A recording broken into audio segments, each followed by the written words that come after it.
I am Megan Dyer, and I'm the 4-H agent here in Page County. And I am for the soil because it is the foundation for producing our plants and our food systems. Hello, everyone, and welcome to another episode of For the Soil, a Conversation. I'm your host, Jeff Ishee, and joining me, my co-host, Dr. Eric Bendfeldt with Virginia Cooperative Extension Community Viability. Mary Sketch Bryant with the Virginia Soil Health Coalition is taking a couple of weeks off, and we welcome her back in just a couple of weeks to rejoin the podcast. But Dr. Bendfeldt, we have a different topic today, a very unique topic as it relates to soil health. Would you do the honors of introducing our special guest? Yes, Jeff, we're very pleased to have Nicolas Melas with us of Millsong Bakery. Nicolas, we're pleased to have you. And, we've had some of your colleagues from the Common Grain Alliance and just really trying to understand a little bit more where soil health fits in with baking and grain production and creating more of a healthy, vibrant regional food system. So very much like to hear your journey into baking and concern for the environment and healthy food. So welcome. All right. Yeah, thank you guys for having me today. And hello to this community of listeners. Yeah, my journey in baking really started out with agriculture. I've been growing vegetables and fruits and different things. Yeah, we've been involved in even a small scale pasture management thing with the dairy here in Harrisonburg. That's another story. But the point is, we've been involved in small scale local agriculture, my wife and I, for 15 years here in Harrisonburg. And we worked with a nonprofit called New Community Project, also known as Vine and Fig, managing the vegetable gardens there, intensive perennial polyculture, and the veggie gardens there.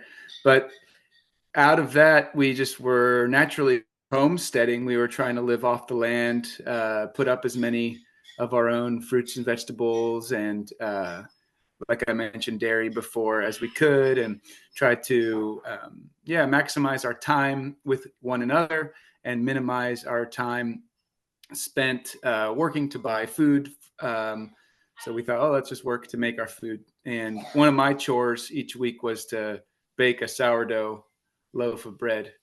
We would have bought the loaf, but there wasn't anywhere that we could find to get a whole grain or an organic wheat, fresh milled sourdough loaf of bread. So we decided, all right, well, we'll just buy our grains in bulk. We were just getting them from Sharp Shopper. You can get organic bulk grains from Sharp Shopper here in Harrisonburg. And we got a tabletop mill, and we're making our own bread at our place. And then we found there was a master bread baker in a community in France that we were connected to through some friends, who was looking for an apprentice. He had been working by himself for some years and thought it'd be time to teach somebody else and have some help. And we talked seriously about that option and ended up being open to taking that. We went over there to live at a community in France. And in France, there's an interesting story. I don't want to go on too long about it, but it's interesting because you cannot sell a loaf of bread in France unless you have the equivalent of an associate's degree. You have to go to a state university and pass a certain test in order to be able to sell a loaf of bread in the country of France. It's similar to in Germany, there's like purity laws about beer, because the national identity is so tied to these things, they make rules about them. But there's one loophole in France, and it's that they value their bakers so much, but they also value their farmers and their farmland so much that if you are a farmer who makes his own flour and uses up to 51% or more of his own grain you can sell a loaf of bread in France as a farmer without having to go through the state school. So there's a large movement in France of what they call paysan boulanger. So farmer, miller, baker. And I went to go work with one of those farmer, miller, bakers, and it was fantastic. I had to, sometimes my task was to go out and disc the field or whatever in preparation for planting. And sometimes my task were to watch the mill and definitely to mix and shape and bake the loaves. That sounds fascinating, and you have such an interesting career. By the way, we are talking today with Nico Melas in Harrisonburg, Virginia, about his skills concerning baking and how that relates to soil health. Nico, here in the Shenandoah Valley, where this podcast originates from, as well as anywhere in the Commonwealth of Virginia, how difficult is it to find the grains that you're looking for as an artisan baker? Are you looking for local grains? Tell us about that search for what you need as a baker. Not necessarily difficult to find the grains, but to find the grains that have the baking quality that I need. It's not always easy. So it really depends on the growing season, on the year, and on the nutrition of the plant. On sprout damage, when the rainfall came. Just all these ancestral stories. We read the Little House on the Prairie type books to our kids and all these old farm books. And just to hear the anxiety sometimes around the wheat harvest and the weather, there's a reason for that, is that the qualities of the year are really embedded in the wheat itself. Like you can sort of, each grain will tell its story of how the growing conditions were. So this is a great climate for growing grains in general. The Shenandoah Valley especially is a great climate for growing grains. I was told that before the onset of national kind of modern agriculture and chemical agriculture, the three regions on the east that were net exporters of grain were the Shenandoah Valley, and then in Ohio, I want to say Holmgren County, but it's not. It's Holmes County. Yeah. So it was the Shenandoah Valley, Holmes County, and Lancaster County were the three net exporters of wheat. So we're in one of those here, thankfully. So we got a shot at growing our own wheat, and we've been doing it. And Nico, if you could tell us like a typical day. I know you're involved with the Harrisonburg Farmers Market and sell there as well as to other households. If you could tell us about your typical day. Yes. So typical day in our life is it's by the day of the week. So our week starts on Tuesday. Monday is a day to catch up and do any desk work, paperwork that needs to get done. And there's plenty of that. Tuesdays, we usually start by milling up a bunch of spelt. So we have one of our breads is 100% spelt, which is an ancestral wheat. It's either an ancestor of modern wheat or it's a cross between, I believe it's emmer and common wheat. It's a debate whether it's an ancestor of wheat or it's a cross between wheat and one of its other ancestors. But anyway, it's a heritage grain.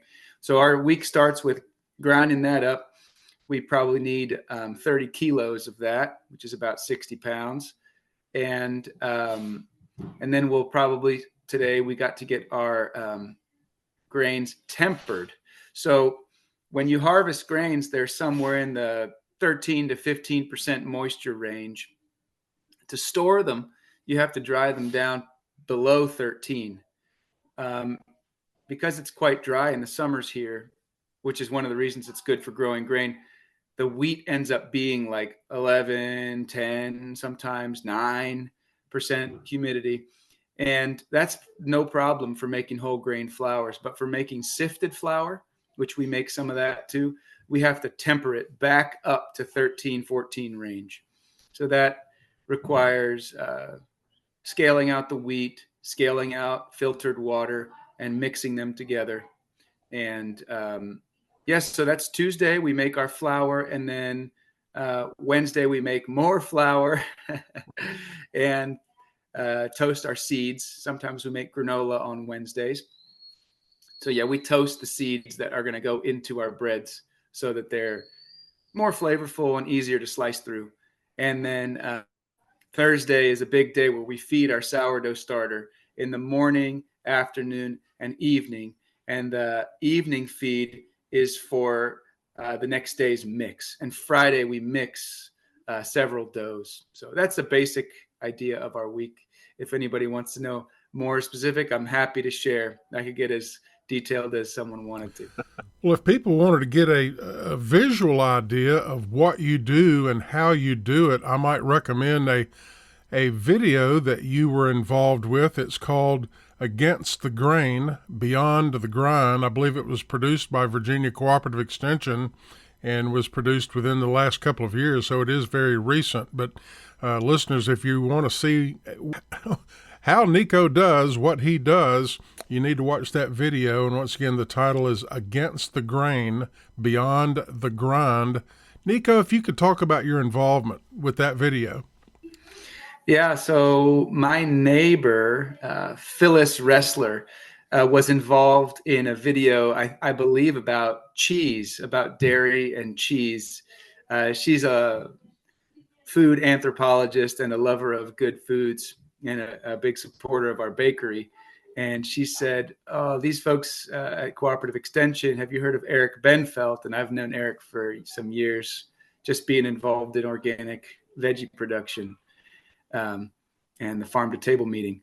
And yeah, so she connected Eric and I, said that they were interested in making a video about grain. And I was immediately interested. And then the filmmaker, Ernie Dito, reached out to me and said, "Hey, can we come visit you guys on a bake day and at a farmer's market and sit down and talk one day?" And so that's how that got connected. So Eric and Ernie were trying to make a video about local grains. And yeah, through word of mouth, heard of me. And I'm very thankful for that because that video is beautiful. And once again, for our listeners, if you want to watch that video, it is on YouTube, Against the Grain, Beyond the Grind. And I would highly recommend that video. It's very well produced, and it's a very interesting story. Dr. Bendfeldt, I believe you had an additional question. Yes, Nico. Just how have you, I know you have relationships and often conversations at the farmers market. You know, how do you develop the conversations with area farmers around grain production? Yeah, so conversations with farmers have developed quite naturally. And I have reached out to a few farmers locally, starting with Philip Whitmer. I really just called him out of the blue. I had heard of him some years ago. It's a small town here in Harrisonburg, and I go to church with a cousin of Philip's. So I had heard that he had cropland and grew wheat. And so that's all I knew. And organic, that's all I knew. And so I thought, all right, I wrote his phone number down like 5 years ago. And I pulled it out when I came back from France and called him up and said, "Hey, I remember you, you're Sylvia's cousin, and I wonder if you have any wheat." He said, "Well, I've got a soft red." So that was the first connection. So we were using wheats from Pennsylvania when we started the bakery that we knew about from other bakeries that do a similar business model to ours. And we slowly, or not so slowly, if you ask some people, tried to stop buying wheat from Pennsylvania and start buying wheat from Rockingham County. So started with Philip. We got connected with Evan Showalter, and that was just a random thing. So Evan and Philip have been willing to experiment and try different grains. Also, I got connected with Gary Nicely. Now, that was a great connection because I found him through the internet. I did not expect to find a local farmer through the internet, but I was looking at Carolina Ground. So Carolina Ground is a group that makes flour from regional organic grains in North Carolina and Asheville. And on their website was their list of producers, and one of them was in Dayton, Virginia. And so I tried to track him down pretty quick. Unfortunately, our time is up in this episode, Nico, but we'd like to invite you, if you've got the time, to stay with us, and we'll go ahead and record a second episode, a part 2, if you will, and we'll continue to talk about what you do, baking bread and other baked goods, and the artisan craft of how that works, and how it all ties into soil health. So if you do that, we'd certainly appreciate it. But thank you for everything that you do, and thank you for joining us in this episode. Thank you, guys. And Dr. Bendfeldt will catch you in the next one. For the Soil, a conversation is made possible with funding support from the National Fish and Wildlife Foundation and the Agua Fund. Other partners include the USDA's Natural Resources Conservation Service, Virginia Cooperative Extension, Virginia State University, Virginia Department of Conservation and Recreation, and partners of the Virginia Soil Health Coalition. Views expressed on this podcast are those of each individual guest. To download a copy of this or any other episode, visit the website forthesoil.org. If you should have a specific question about soil health, just call your local extension office, your local USDA service center, or a Soil and Water Conservation District office. Music used during today's program is provided courtesy of the Flip Charts, all rights reserved. For the Soil, a conversation is produced by On the Farm Radio in collaboration with Virginia Tech. I'm your host, Jeff Ishee.